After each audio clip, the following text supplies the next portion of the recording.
Brian. And I'm Reggie. And this is R&B Talks. Year in review. It's been another year, Reggie. What is it? Almost 2 years we've been doing this? Almost 2. I mean, This was definitely our second Christmas. Yes. Maybe about a year and a half. But we're only at we're 70-something episodes in. 70-something episodes in. So when we hit 100, we're going to have a party. But we're probably going to be the only two dudes there. So it'll be festive for sure. Reggie, how was your Christmas? it was good, dude. You know, when you have little kids, man, it is such a cool time. They just run around, they get their gifts, they're happy as can be. It kind of makes you happy. Yep. You know, yeah, it's really cool. I don't have little kids. I have teenagers. I know. Yeah. It was good though. Like my boys are good boys. They're very appreciative, and they were just hyped and appreciative to get what they got. And, you know, I just learning more and more as I go along that Christmas is more about the youth, less about moi. Although I did get a portable sauna this year. Indeed. Dude, that thing gets warm. Like warm. Isn't that the whole purpose? I know. Of a portable sauna? I was a little shocked. Like I was like, well, this will probably be all right. It's better. It's great. And I was like, you're getting us fits if you're in there, boy. It's going down. And I'm a naturally sort of sweaty guy anyway. You put me in a hot box and all kinds of crazy things happen. That's so not cool to think about, to be fair. Well, fair enough. I mean, I'm not sure anybody wants to think about me sitting in a vinyl tent sweating like I'm running from the law. I don't think that's anybody's thought for a beautiful time. But that's okay. It's a thought for my beautiful time. So how's the arm, my friend? Well, it's okay. It is much better than it was, but you know, I'm still wearing a brace every once in a while. Not as much. Understandable. But unfortunately, when you're like, I couldn't find really a brace that is probably the right size. This is still a little too small. Well, you got that big mangantuan arm there, bud. Well, I know. Like so, you know, it's about as good as I'm going to get. Yeah. Gives you some compression. It's definitely compressed. But yeah, I mean, it's better. I have two. It came in a pack of 2, right? Yeah. And since I'm not really bothered, the left arm's not bothered. So I've been using this one for like during the day or something. I use the other one when I'm actually going out and doing stuff. Yeah. It's a good thing. Switch them in and out. Yeah. And I mean, you know, I've really gone easy. I have not attacked the tire at all since it's been injured. And, it's only been like the smaller splitting axes I've been throwing around here and there. So I gotta start trying though to do some more stuff. Maybe just elevate a little bit. I'm gonna get out the mall. There you go. And I'll swing it a couple times tomorrow, probably see how that feels. But if I'm moving rounds around, that will not happen. Well, swing with your non-dominant arm in the beginning. I hate use your dominant arm as your bracing arm. I hate it. I know, but Hate it. you listen to me. You listen to me. You listen here, Bob Barker. Oh yeah. Remember that show, Press Your Luck? Did you not have a panic attack every time somebody was playing that game? I don't think I even Big bucks, no I watched whammies. Big bugs, no whammies, and then they hit the thing and the whammy comes up and you have a little heart attack. That show is probably solely responsible for most of the anxiety in my existence. It's funny. I'm about out of wood though, Brian. Dude, you got a lot of trees out there. I know. But I don't want to cut down. I only want to cut down the ones that need to be cut down, like, or there's a purpose. Like, I just don't want to cut it down because I need firewood to split, you know? So I got to figure that out. Sell that stuff, man. Well, firewood sells good right now. I haven't, but I haven't. Okay. Here's the deal about firewood. Like it really needs to be, so they have different grades of firewood, green, I think it's like greenwood, wetwood, and seasoned wood. And you want seasoned wood. Yeah. Now, wetwood is fine too, though. Wetwood really means that the tree was like really dead and you cut it down, and it's really not going to be, it's going to burn really fast. It's not going to last long. But it's the same thing. But you can still burn it, and it's okay. It will work for heat. Yeah. Yeah. Greenwood you don't want. That's the stuff that's like you cut down a live tree, it's got to sit for and dry for a long time. Yep, that makes sense.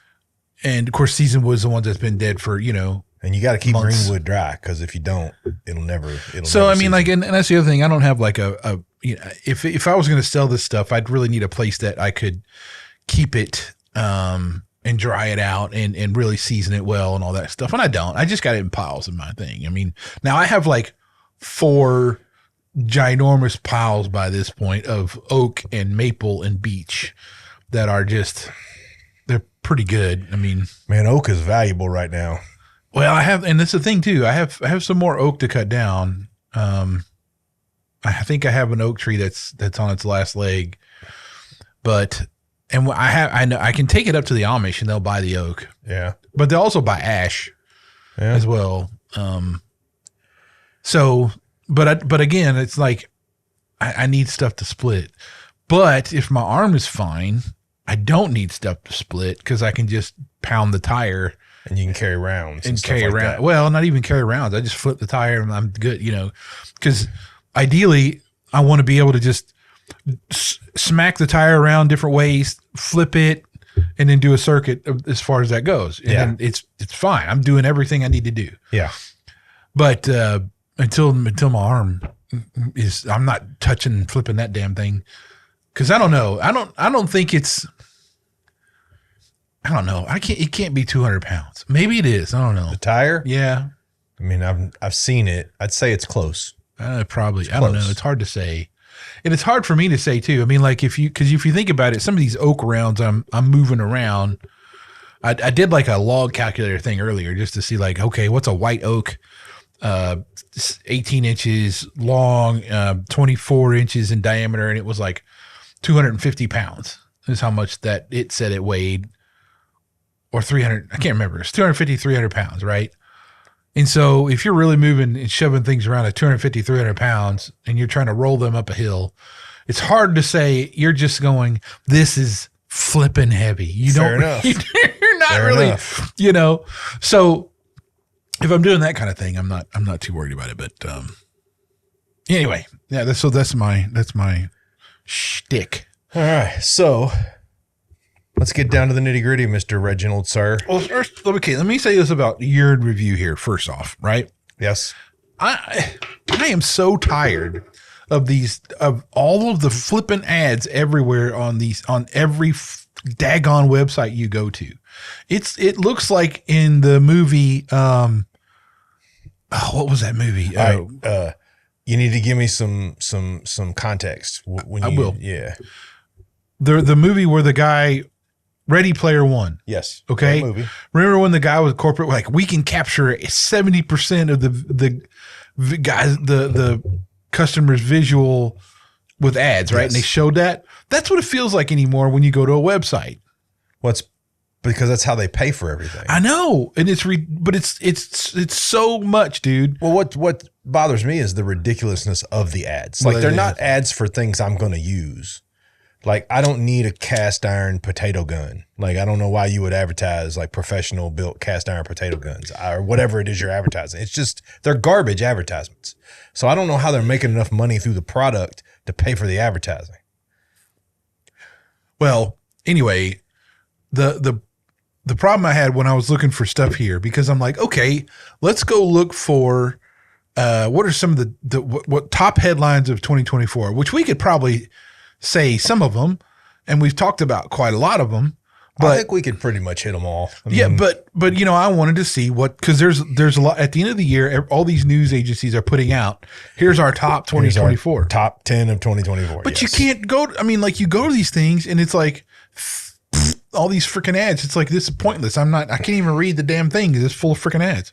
Well, yeah. I mean, I think, honestly, man, I think that's what the internet itself has become. Google is nothing but an ad machine.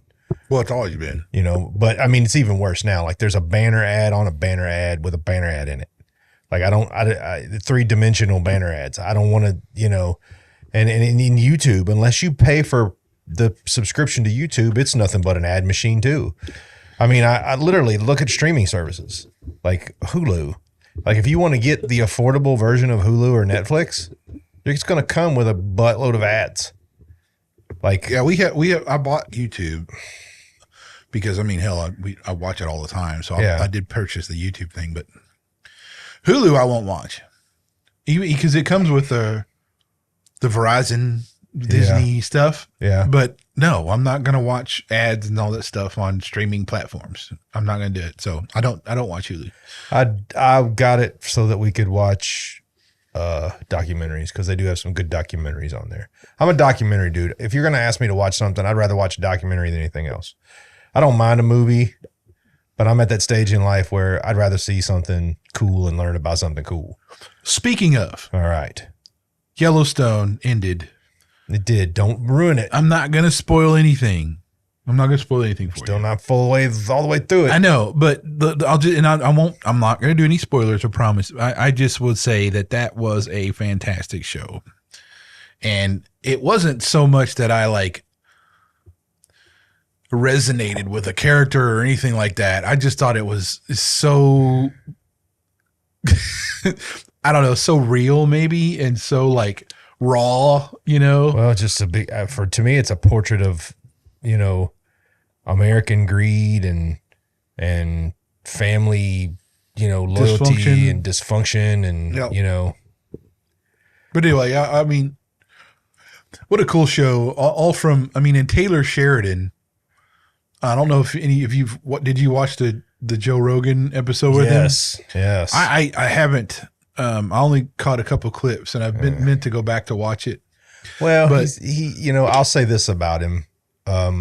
Very talented guy, very interesting, but also just a little bit douchey, like a little bit, like, yeah, cocky, you know. But I mean, if I put on in 5 years, I wrote Yellowstone, Tulsa King, and then Landman, I'd be pretty cocky too. And Lioness. Yeah. 1883, 1923. Yeah. Like he's been like you think about the percentage of episodic television that this man is responsible for in the last 5 years. It's pretty massive. So yeah, you know, and he was in Yellowstone several times. Oh yeah. You know. Yeah. I haven't seen him in anything else. He wasn't in Tulsa King, which by the way I just finished season 2. What an amazing show. Tulsa King is cool. I like Tulsa King, and you know, like I like Sylvester Stallone anyway. I'm a big Sly Stallone. You know, like one of the and honestly one of the most terrible movies, but like one I still like to watch is Demolition Man. Oh yeah, because it is terrible. It is a flipping terrible movie. If I'm gonna sit down and watch a Sly movie, the original Rambo. Man, I like the original Rambo. The last one was wicked. It was cool, but it was so heavy, like of a. Had such a heavy head. Man. Oh, man. For me, the first Rambo was the most realistic, right? Like, you know, PTSD-ridden Vietnam vet walks into town, gets mistreated and snaps. That was, to me, that's just I was like, dude, what a way to start a series, right? It's kind of like watching the original Rocky. All the Rockies were good, but the original Rocky was the best. Yeah, and I'm trying to think of any other shows or movies or whatever this year. It's hard to say because I mean there's tons of stuff that's like Dune. Didn't the second Dune came out? Yeah, I liked the first Dune, the new Dune. The second one was meh. Well, it wasn't bad. It just, to me, it wasn't really additive, right? Like I like a sequel when it's somewhat additive. I'll use an old one. It's kind of an old one to use, but Lethal Weapon. When Lethal Weapon 2 came out, it was conducive and additive to an already existing story. I felt like Dune 2 was a little... Well, Dune 2 follows the book. It does. Okay. Now, I originally... So, okay, when I went and saw Dune 2 with my wife, we had arranged this ahead of time. We bought tickets because that's how excited I was for it. We had my grandparents... my wife's mom and dad watch the girls and everything, and I was really sick. I had the flu still, but I wasn't feverish or anything, but I was determined. So me and the wife went Well, to really, see it all you do in anyway. a movie theater is sit still. I know, So- but still, I didn't want to really go anywhere. I was still feeling really bad, but I wasn't feeling bad enough to be in bed. To not watch Dune. And so that we went anyway. And so when I first saw it, I'm like, oh, this is not cool. It doesn't follow the books and all this kind of stuff. And then the second time I watched it, I was like, okay, this is a lot better than I thought it was. Yeah.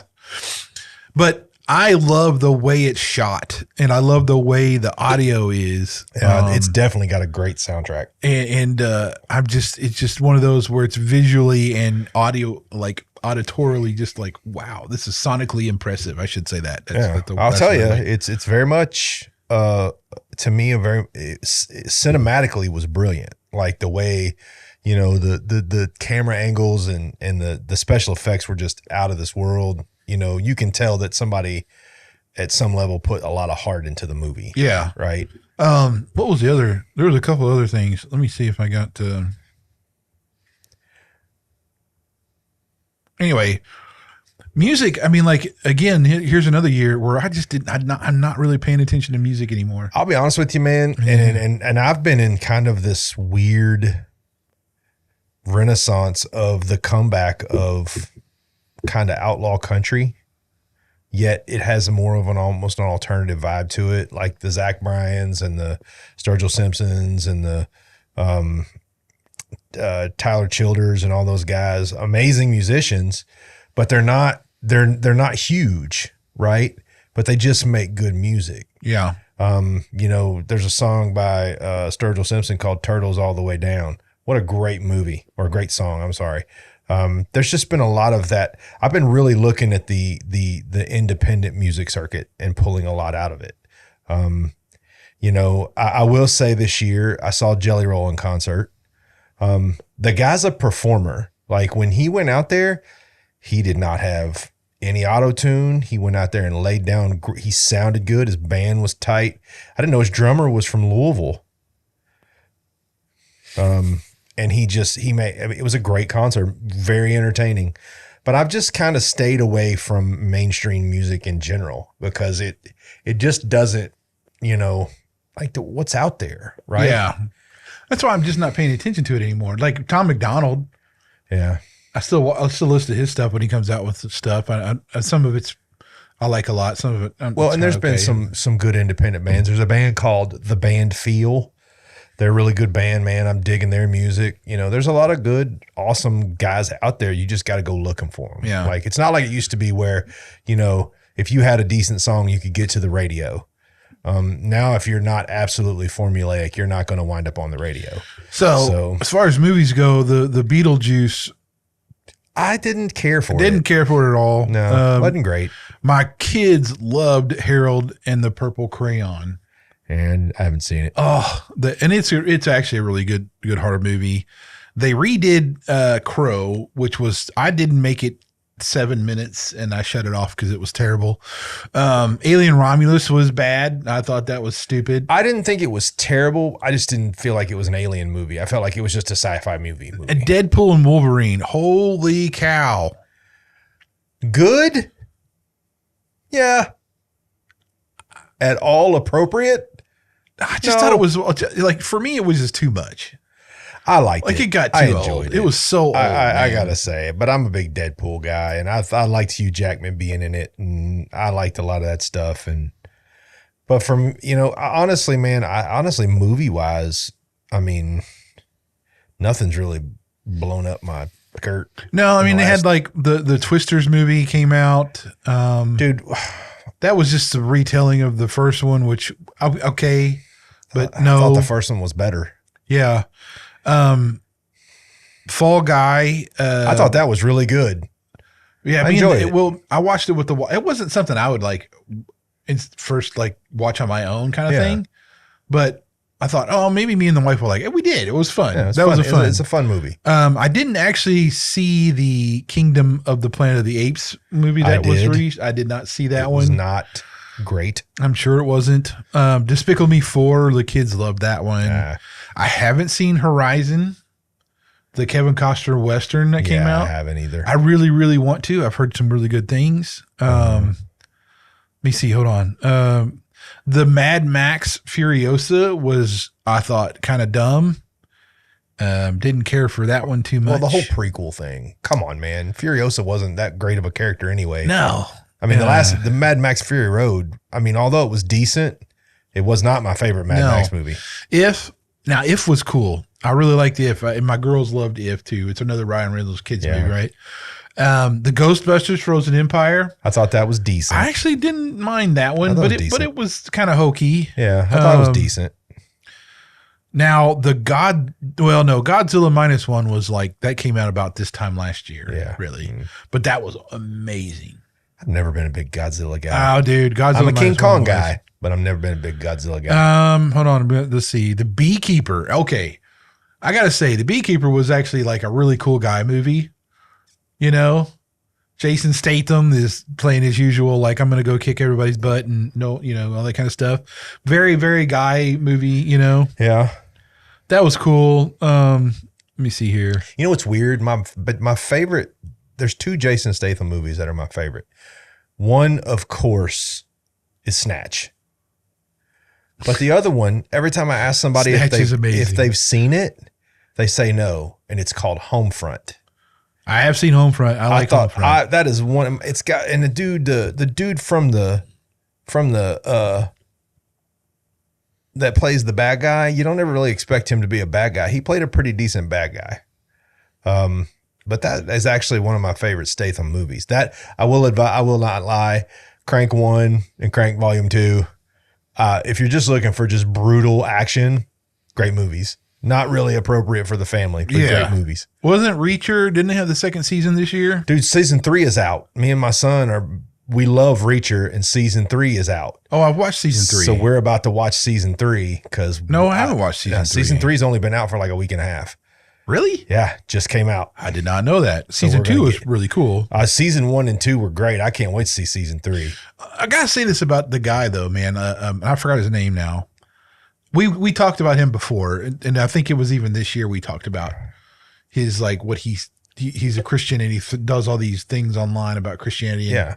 He gets a little of it wrong, but I appreciate his attempt, I suppose. Listen, bro, you're trying, right? Anyway, while we were talking about that stuff, I thought I'd bring that up. As far as, you transitioned to a different work job. Yeah. And then that's opened up avenues for me. This has been a weird year for me in general. I lost my mom and I lost my grandfather this year. Both not great relationships, but for different reasons. There's been turmoil this year, but one thing that I've learned about myself is, it's the truth. If the devil can't make you bad, he'll make you busy. And he tried all he could do to make me busy. But now that life has slowed down, I've realized that there's some things I've enjoyed that I've not been participating in. Yep. One being just reading and learning and just, there's lots of subjects out there that I really wanted to know more about. Like, I know it sounds silly, but here lately I've been studying about the Nephilim, right? And then, I've also realized that there's parts of myself that I haven't been feeding, right? I have this new developing creative urge, and I don't know yet where that's going to take me, but I don't know if it's musical. I don't know if it's literature. I don't know if it's writing. I don't know what it is, but I have this new developing urge to really invest myself artistically in something. It's amazing when you have time to really sit and contemplate where you want to go and what you want to develop in. Yeah. What you can discover. And, I don't do New Year's resolutions. I never really have. They're kind of hot garbage, and we can go into that one day if you want to. I can explain the whole psychology of New Year's resolutions and all the stupid stuff behind it. But I have made decisions, and you and I have been talking about this before the podcast started, and that's today.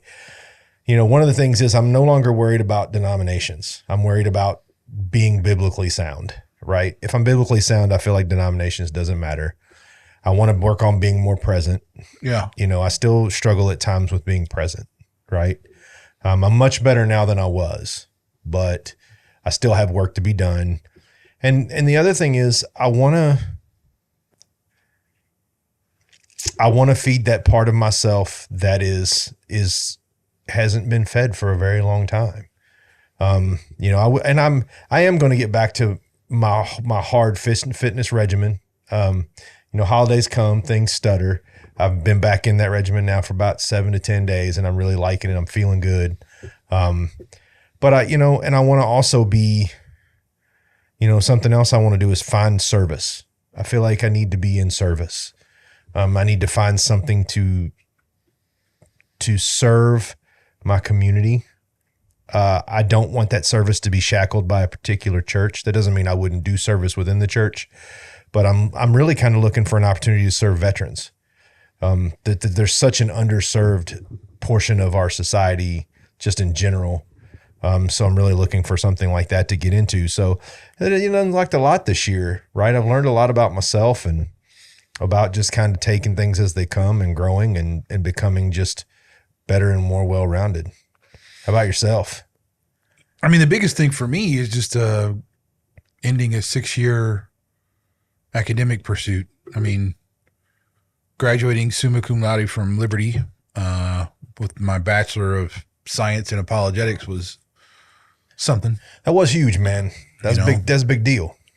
That was a lot of time invested, and I didn't even realize how much it was really until you get done with it. Mm-hmm. And then you're just sitting and you're going, man, I don't have to whip out a textbook and write a discussion board post or redo research on a paper or whatever.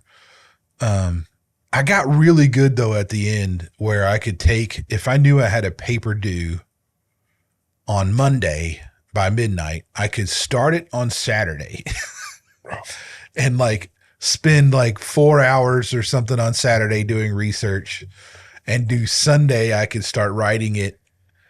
And then by Monday after work, a couple hours, it'd be turned in. You know, I got really good at doing research papers like that. Dude, I don't, to your credit, I don't think people realize the level of commitment that it takes to get a degree. I mean, I look at how hard my wife worked, how hard you worked. That's a level of commitment that's kind of another stratosphere, right? Because, I mean, everything's a deadline, right? Like, it's not like you're just free flowing and, you know, I'm going to do this and I'll do this another day. Well, maybe no, you have to be on your game and on the ball. Like, there is no sort of doing it. Okay. Right? Now I will say this, that it helps when you're a reader. That's probably the most reader. Right. That's probably the most critical aspect of things. If you're a very well-read person, it's not near as difficult as it is for others. Also, too, if you write at all, that also will, and I have, right? Now, granted, most of my writing that I've done at all has been work related or writing a white paper or whatever for a technology type of thing. What's a white paper? It's just kind of a technical brief of something, some issue or not, or situation or something. Technical knowledge. Yeah. Yeah. So when it came to college, though, it's a switch to a more academic type of writing, which is different. And once you figure out that, like your style and the format they want you to put it in, if you're well read and you've written a little bit, it's golden, you know. Yeah. But I'm glad I did it, to be fair. And it's interesting in 2018 when, you know, God pretty much hit me in the head with a bolt of lightning and said, you know, to do this. So I did. Yeah. Now, 2025, am I going to do anything with it?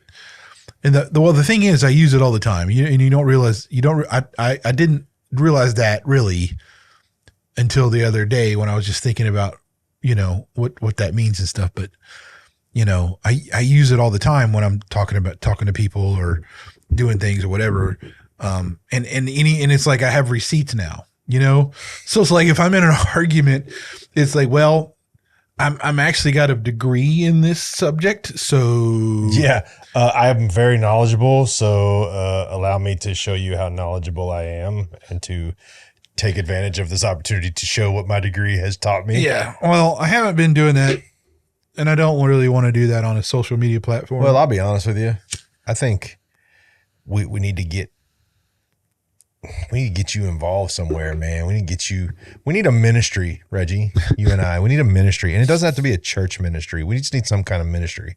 This is a ministry. This is, but I mean, like, we need to get out there and amongst the people, you know, and in the ministry, right? Well, and also in 2025, one of the things that I really must do is get to a church that I want to regularly attend. Yeah. It's not just me, it's my family, right? I mean, yeah. We've been going here and there for, gosh, I don't know how many years. And I really need to find a place that is going to be where I can be of service to.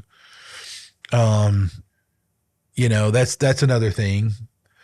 Let's see. So what else in 2024, Brian? Well, it was a very political year. Oh God. Like a lightning. I mean, we know that. We don't even, right. And we talked about politics a lot. I don't even want to get into the depth of it, but I will say that this year politically, I think I saw more political division in our country than I've ever seen, period. Like there's just the pure distaste that people had for each other and the hatefulness. And look, man, I'll be clear. There's a lot of things that I won't budge on. I don't agree. But I'm also not going to vilify anyone or tell them that they're bad people, or I'll tell you that I don't like what you're saying and that I don't agree with it. But I'm also going to be in positional to a conversation with you. Like I've always said, I'll never be the guy that 100% of the time says I'm always going to be right. So if there's something you've got to say, I'll listen, right? I can't tell you how many times I thought I've been in the right position, Reggie, and you've said something to me and I realize I'm in a completely wrong position. It happens, right? And so I hope that 2025 brings back some level of social discourse that is palatable and less filled with venom. Because I'll be honest with you, there's been a lot of people that I've spoken to, and there's a lot of people on the left, a lot of people on the right, some people who are, moderates, and they're all done with it. They're all like, we're worn out. We're tired. We don't want to fight anymore. Yeah. This isn't getting us anywhere. And I really hope after last year, because there were times last year where I would have conversations with people and I would walk away and be mentally and emotionally exhausted just because I felt like I was in a fight. Yeah. And it shouldn't have been that way.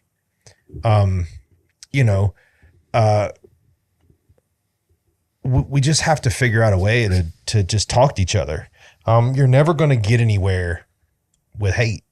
You're just not. You're never going to get anywhere with playing from a position of ignorance. You're just not. And then that's also to say that, arguments from authority don't work really well either. Right. So, but yeah, I say 2024 was politically exhausting. I will, so on that subject though, yes, I have some very key, there's some things where I will vilify you about. Yeah, I will. I don't know that I'll vilify some. That's vilifying someone is to be hateful. No, it just means that I think that they're I'll tell you you're wrong. I have no problem telling you you're wrong. The view that they are espousing is evil. How about that? Yeah, I can tell you a lot of different subjects. The view of I straight up tell you, allowing a child to be physically mutilated is just there's no room for conversation in that. I don't have any. There's nothing you're going to sway me on that one. Regulation of or making normal pedophilia. There's no conversation about that. I'm not even going to entertain you. If you're bringing that to the table, don't come to my table. Because you're not going to get a response you're looking for. There's a lot of things that are happening now that when you say they're right, you are willingly either participating in evil or you're so ignorant that you don't know enough to know that it's not okay. either way, you got to get that under control, right? You got to get that under control. You know, I do live in America, and you have a right to say and believe what you want to believe. That's your right as an American. What you don't have a right to do is treat me or any other human being poorly because they disagree with you and then try to force me to bend to your will. I'm not that guy. If you're going to come in hard and fast, I'm going to be the brick wall. You're not going to like impact. But I also want to give that person, you know, hey, you know, no, I think what you're saying is wrong. I think what you're saying is evil. Let's talk about it. Let's tell me why you think that is, and then let me tell you why I know it isn't. You know, and we can still have a civil conversation, right? But the problem is there just is no civility. We live in a very, I don't even want to, polarized is not a strong enough word. Like we live in just a venomous society where people are just, you know, will willfully follow the ignorant. And I use this people who wanted to vote for Kamala Harris. I still have never walked into anybody and asked them, give me something that Kamala Harris did that made her worthy of being president. I have not had a single person be able to give me one thing. I mean, look, you know, and this has nothing to do with Democrat. If let's put it this way, if she were a Republican and Trump were the Democrat, I would have still voted for Trump. Like it's not about party. It's about, you didn't do anything. You didn't earn the position. You didn't show that you could take care of it even when you had the power. Why would I give you more? Well, right. And I think this is where a lot of propaganda came flying up and was just so obvious. And yet you had a large, and this is why we had the veil conversation, because it's, you have to question, like, how do people, and what are they seeing? And like, and even when I've tried to dive into, a lot of liberal leaning stuff and like see what data they were producing or what there was no data, but there was like, I never could find it that justified what that belief or the things they were doing. It just never made sense to me. And let me be clear. It's like social sciences. Like when I went back to school and took classes, and I took psychology and sociology classes just because I wanted to see what they were about. Aced them both, but social science doesn't explain anything. It justifies emotion. I don't consider social or social a science. There's no science to it. It's a lot of, well, this person's ancestors were injured in this way and now it ripples through 10 generations of blah, blah, blah. No, it doesn't. There's no proof of that. There's nothing you can show me that's quantifiable evidence that says that that's actually true. Yeah. That's how you feel. And you're allowed to feel your feelings. I get it, but it's not fact. Right. And that's where I think a lot of this really was the struggle was, I think this last election was America saying, we're done with your feelings. Let's get into some facts. So speaking of facts, let's look at some events that happened and let's see. Do it, man. Lay it out there. March 26th was when the Baltimore Bridge, Francis Scott Key Bridge collapsed. Yeah. Which was a whole thing. Yeah. Which I still think is not an accident, but yeah. There we go. Taylor Swift became the world's first musician to become a billionaire solely from songs and concerts, which is just a travesty in itself. Just that makes me sad. Let's see. I'm trying to go through these. We had a lot of AI things come out in 2024. Yes, a lot of AI. AI really came to the forefront. Well, it's been a lot of updates and everything. We had the Donald Trump was found guilty of 34 felony counts of falsified business records. That whole thing that was back in May. All of that doesn't matter now. Which is so garbage and it really was like such a big deal, but it really wasn't. And it was totally a lawfare, which is a term that didn't come around until 2024 either, probably. Mm-hmm.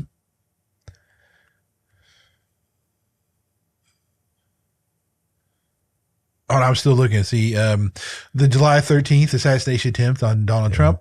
Roe versus Wade was overturned. Yes. In 2024. Then Joe Biden withdrew from the re-election campaign shortly after, because that was, let's see, July 13th was when the assassination attempt was in Pennsylvania, the first one, by the way. Yeah. And then to the 21st is when Joe Biden withdrew. And you're not going to get me to think that. I mean, I still don't think he was happy about doing that. I don't think he had a choice. I think the cabal of whoever was in charge decreed it must happen. And then I'm still of the opinion that Kamala Harris's entire campaign was a setup. They knew she wasn't going to win. They knew she couldn't win. She didn't have enough time.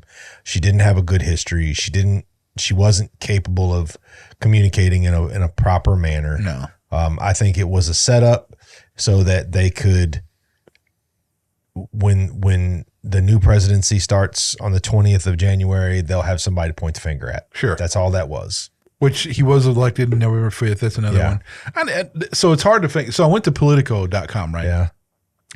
Earlier when we were going to do this, and I was looking for that. And I went to a couple different sites. Yeah. It was just garbage. How, and I think it was just the headlines that they were promoting as like the things and stuff were it's very propaganda ridden. Well, it's and also, I couldn't even stomach it, you know? Well, let's not forget that 2024 was the first year that there was a lesbian bishop installed in a Catholic church, and she decreed to pull all the crosses out and create a Muslim worshiping center inside of a Christian church. That's the first time I think I've ever seen something that ridiculous happen. Also, we didn't mention this before, but this caught me off guard when I saw this, and we should have mentioned it before now, but when a literal banana was duct taped to a wall and it sold for $6.2 million in New York as art. Oh my gosh. Right? That. Dude, I need to start doing art. You start doing art, because that, my brother, is how it works. The new owner of the controversial art piece, a cryptocurrency enthusiast, held an event in Hong Kong on December 2nd where he ate the banana. He ate a $6.2 million banana. Yep. Isn't that something? Here's my question. How long between the time that he purchased the banana and ate the banana? You're talking November 21st to December 2nd. That's a long time to just let a banana sit. I don't know, man. I mean, if you look at the banana, it's already turned a little. I don't know, but yeah, that's what happened. But he ate a $6.2 million banana. President Biden pardoned his son Hunter for any crime committed over the previous 10 yes. years. The Hawk coin thing that went on that we talked about, coin, which she still hasn't surfaced. I'm telling you, she's on the run. She knows she's in trouble. She knows. I think she knew it was garbage. She took the money and ran. Toby Keith, Maggie Smith, Carl Weathers, they died in 2024. Jimmy Carter died. Jimmy Carter just died. That's right. That was a big headline. January 9th is the day of remembrance or mourning or whatever they're doing. One thing that's very interesting about Jimmy Carter, he was a terrible president, but he actually turned out to be a pretty good human being. I mean, I never paid any attention to Carter. He's very big into charity and fundraising, and he actually turned out to be a pretty decent dude after he stopped being president. While he was president, he was a train wreck, but when he got out of the office, and he was a very philanthropic and very giving man, and I got to give him credit where credit's due. So, yeah, I mean, I know he did a lot. He had a couple of foundations and stuff that he was definitely doing. If we look at our videos, let's see, we go all the way back to our videos. What all did we cover this year? I mean, so we talked about luck and predestination. Yeah. We said luck was pretty much stupid garbage, and not kind of a heretical thing for a Christian to do, because it's Christians aren't lucky. No, we talked about Instagram whores. We did, didn't we? Yeah, we did. We sure did. That was great. Instagram hookers. Yes, we sure did. That was awful. You tried a cigar. I did, and I now am a fan. You are. We talked about cults. And We did. Yeah. That was actually one of my favorite episodes we did this year because I still am studying and fascinated by that cult mindset and the charisma of those people and how they get it. It just astonishes me how you can get like these people who, like I'm Bo and he's Peep and cut off your wiener and go to Mars. Let's do what? Yeah, wait, what? All right, let's do it. Give me a robe and shave my head and castrate me and let's go to Mars. No, dude, whack jobs. Anyway. We talked about the Tucker Carlson, Vladimir Putin interview. We did, and I thought that was amazing, by the way. It was a very good still interview. very cool. We talked a lot about church. We did. And media biases. We did. JFK, or not JFK. Listen RFK. RFK. I got to say, okay, that's one of those things that I don't understand is, RFK is not out here trying to spread like disinformation. He's literally trying to save our lives. Let the man work, right? He's trying to make the Food and Drug Administration and the big pharma industry toe the line. Give the man some love. He's trying to make your life better, Mark Driscoll and the John Lindell thing. Yeah. That was interesting. Yeah, that was very interesting. Russell Brand when he got converted, baptized and all that stuff. That was really cool. That was cool. That was awesome. We talked about man friends. Man friends. Yeah, male friendship and how that's like Yeah. a thing. Yeah, that is. Hold on, I'm not just going through these men's mental health. Yep. We talked about that because we were very adamant about that being the same time as Pride Month and how ridiculous that was. Yes, that was. Yeah. Robert Morris scandal, which was gag. Yeah. Project 2025. Gag. I gotta say that was great. Robert Morris scandal. Gag.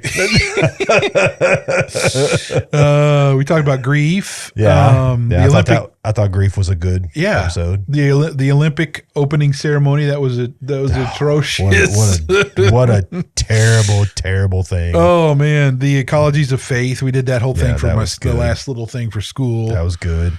We did our intercontinental food tasting. I know. Actually, intercontinental dessert tasting. Oh, India lost. Except for the sweet donut one. Yeah. The rest of it, no. Dude, you had that one thing we bit into. It looked like they took like a plant from the house and wrapped it in something in the middle and soaked it in sugar. It was gross. Yeah, that was bad. That was one of the worst things I've ever put in my mouth. We talked about the Bible translations and denominations. Yeah, we talked about how we're all connected, which goes back to the ecologies of faith thing. Talked about CTMU. Yeah, that was a great episode. We talked a little bit about immigration. We talked about crying. Yeah, when's the right time to cry if you're a dude? Yep. We had Robbie. It was a special guest when you were out. Robbie, I enjoyed brother. that. Look, I gotta apologize. I gave Robbie grief, but actually Robbie did very well. I'm sorry. I watched the episode and I enjoyed it. I think you and Robbie, even as brothers, interact very well together. So I was very entertained by that episode. Robbie did a great job. We definitely bashed veganism and boy did we. I still do, man. Oh God, it's such a money grab. That's all veganism is just a giant money grab. The whole natural versus it's just a money grab. We talked about community, sexual immorality. Mm-hmm.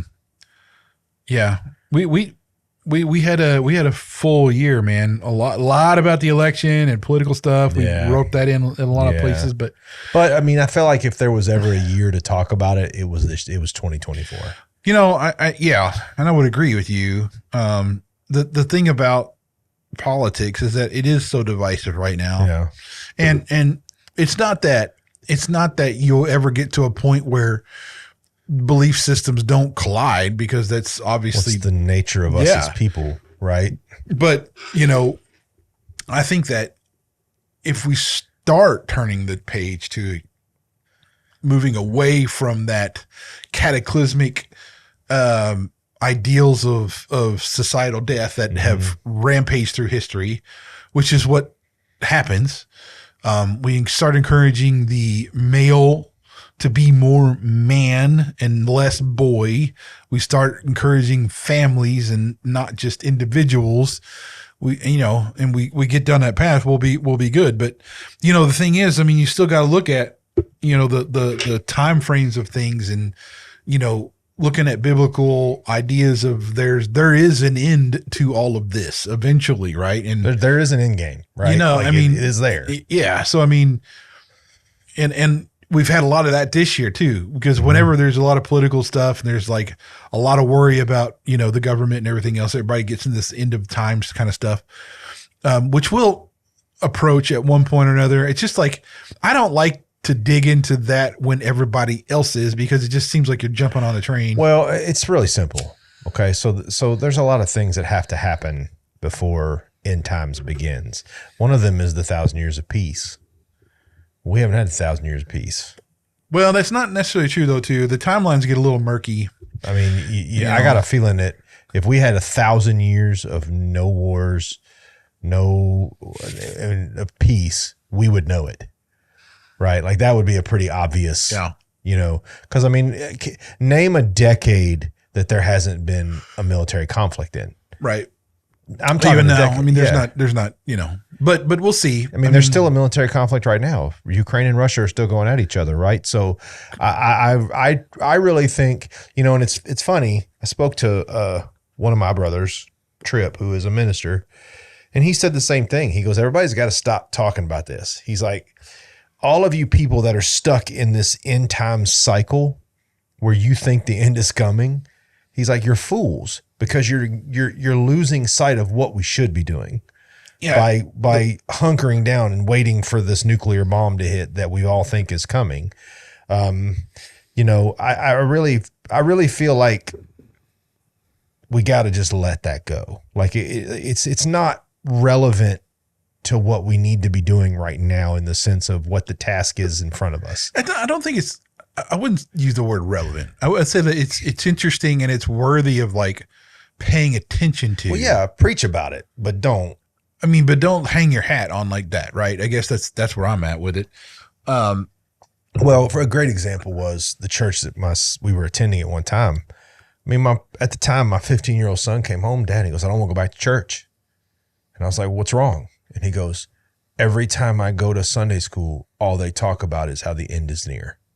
He goes, it scares me. It makes me nervous, and it makes me not want to be there. And they just wouldn't relent.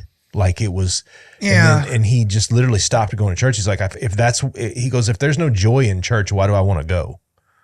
Because even in the end times, there's joy. Because everybody goes home. Yeah. Like isn't that the end game, right? To go home, right? But I would say, what would you like to see happen in the coming year, Reggie? What would you like to see occur in the coming year in a general kind of overview? Well, for one, we're gonna have guests. Oh, so sweet! I'm so excited. I can't tell you how excited I am that we're gonna have guests on this show, and that we're gonna have to be able to have live, real discussions with people who agree with us, that don't agree with us. That to me is just ecstatic. I'm giddy like a little school kid. It's going to be cool. We got a few already that are on the list. And so we're working on more. Yeah. Right. So that's one thing I'm really looking forward to. The other thing is that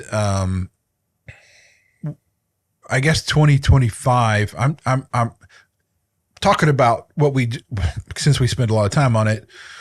Politically speaking, I'm not hanging my hat on anything. I just want to make this clear. No. Very much skeptical of everything. I'm gonna choose hope. That's what I'm gonna choose. I mean, like, look, I think if you make any positive benefit or positive effect on anything right now, I mean, like, reducing my tax burden is something that's really, really high on my list. Yeah. I paid more taxes in the bring my grocery bill down. Well, what cash flow. Yeah. Increase my cash flow, Yeah. right? Make it easier for me to be secure. Yeah, because I mean, here's the thing. I'm not a independently wealthy person. Nor am I. I do well and my family is provided for. But with my tax burden for 2023 was the highest I've ever experienced. Yeah. And then for 2024, I made less money this year than I have in a long time. Yeah. Because of the economy, the bonuses and all that kind of stuff didn't happen like they normally would. So I'm looking at 2025 to hopefully start turning that to a different direction. Right. Yeah, for sure. And, you know, and really that's overarching stuff. And again, looking at churches, I mean, and I still want to get a group of guys together on a weekly basis. Yeah. And start having actual weekly men gathering together to just have coffee or whatever. Yeah, and just talk. And and stuff like that. I'm still looking for this. This show for me is my outlet for saying what I want to say publicly. So as long as I keep doing this, I won't feel so bottled up, which is great. And I want to continue to do that. But I want to start getting into a little more depth of things. So what I mean by that is when you mentioned Nephilim earlier, even in your text message or whatever, which is great, but there's a whole lot to that subject. Yeah, as I'm studying, it's very broad. So definitely want to take some time for that. Yeah. You know, some other things too. Like I want to dive into Revelation at some point. Speaking of end times and all that stuff, but you know, those things take a lot of effort because they're not just, it's not like you can just go and read a book or this or that. There's like a ton of different avenues and aspects to all these different things that really take a lot of time. Yeah. And if you're a busy guy working full time, have a family, Yeah. that gets a little tough. So Which those we are both are, right? So those are things that are going to be longer things. But also too, I think, R&B Talks is going to be doing this year. We will be doing like some public, things. Yep. I don't know if we're going to end up getting, because I do want to go to like Lanesville Heritage and Yeah. have a booth and stuff. And like some of the other festivals that are around. Absolutely. That would be wicked cool, but I don't know if we'll be able to do that this year or not because they go really fast. Yeah. But that's something that I want to do, just to be there and, do things. It depends on the growth of the channel this year, Brian, but, I would like to eventually get some merch. Yeah. Just But- depends. Also too, I mean, this is our logo and it's fine for right now, but like, that's just something I threw together from a template that I bought. Yeah. Right. And I would really like to get something created that's unique to us this year. Yeah. So that's just one thing. Yeah. So all that really. I'd really like to see us affect outside the studio a little bit, right? I definitely feel like that's an important thing. I feel like the guest thing is an important thing. I'd also like to, start figuring out ways to maybe bring our community into this, right? Like, how do we bring our community into the actual podcast itself, right? Like I feel like that's very important, As far as what I would like to see in 2025 outside of this podcast, I would just like to see a return to American ingenuity and values. That's really what I'd like to see. Anything else, every time that we return to American ingenuity and values, monetarily, we as a country prosper, we as a people prosper, right?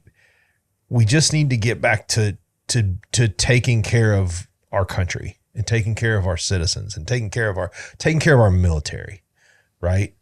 Really honoring the men and women who have protected us at the cost of their own physical abilities and lives, right? So I think there's just a lot that I'd like to see happen, but I agree with everything you said, Reggie. I believe that everything you said is important.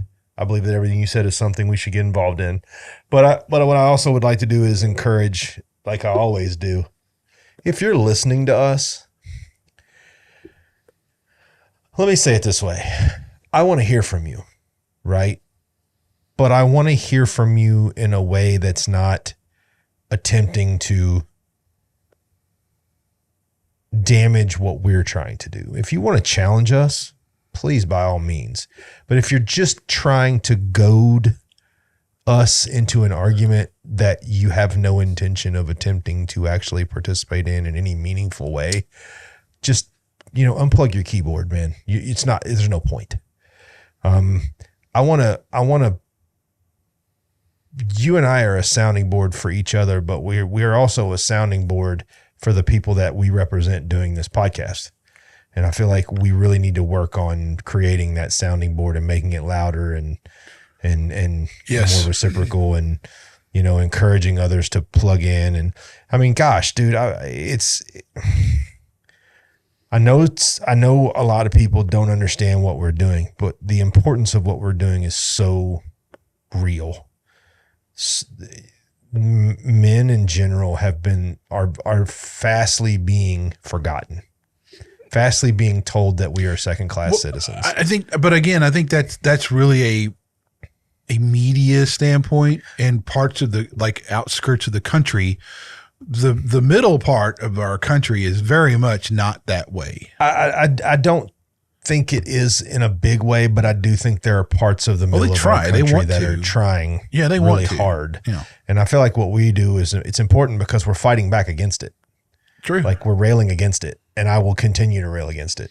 On that subject though, so I would say if anybody out there knows a social media marketing company that would they would recommend, let us know. If or just marketing in general, really, because I mean we don't know what we're doing. We're not marketers. No, I mean we barely know how to put a video up, much less it's taken me almost a year and a half to figure out lights and all this crap, and I still only got one camera, and we're still away from where we want to go, but we're getting there, right? I mean, because we like doing this. I mean, one step at a time. We're not monetized. I mean, we're not making any money on this. This is all on us. So I would say that having more interaction from you all who are listening would be cool. We always welcome that. If you're on the podcast and you want to reach out, I don't think you check your Brian at R&B Talks, but Reggie at rnbtalks.com, RANDB Talks, TALKS. Yeah. Or media at randbtalks.com. And you can always send me an email there. I get it on my phone. But I mean, just, we're here to do what we're here to do. And that is, we definitely have a message and an agenda, but it's not a negative message and agenda. It's a message and agenda that needs to be out there, and we need to hear from you. Yeah, we'll get a site up too. I think that's one thing in 2025. We'll actually get an actual website up. But anyway, look, 2024 has been cool as far as what we've done and what we've been able to accomplish. I really, we don't have very many subscribers. We don't have millions of views or anything, but we have enough to where it keeps me going. Yeah, we have enough, and we keep getting more views, which means more people are watching. Well, I know, but I mean, we don't do the shorts. We don't do the other stuff like other people do in order to clips and everything, which we should do. But again, it's time, right? I mean, it's we don't have an editor or a producer, we don't have a sound man or anything like that. It's me, and I can only do so much, right? And if you had me produce this, it would just be us from the chin down, and the mics will be muddled, and nothing would work well. Special thanks to Robbie Payne, Cracker Jack Music, Roberto, for all the help that he's given us and advice and everything else. Looking forward to an episode with me and Reggie and Robbie at one point or another. I like Robbie, man. He's one of my favorite humans. But yeah, if you need sound stuff done, you can reach him at crackerjackmusic@gmail.com. Yeah. Crackerjack with a K. I think it's really cool that Robbie has been doing the Winter Fantasia for my son's school for a long time. I see him every year there, man. He's up there. He's just dedicated. Well, look, I don't know. He's one of the best guys there is. I mean, touring acts have him come out and do their stuff sometimes. Yep. And stuff. You know, it's crazy, man. He's really excelled at that stuff. But he's even a better bass player. But he's one of those guys that if he would have picked up and moved to like a Nashville or LA or something, he would have Been on the road. yeah, I mean for sure. But yeah. Anyway, we're R&B Talks. Looking for a great 2025. That's right. Like, subscribe, all that stuff. I'm Brian. I'm Reggie. Thanks, guys. Have a good night. See you.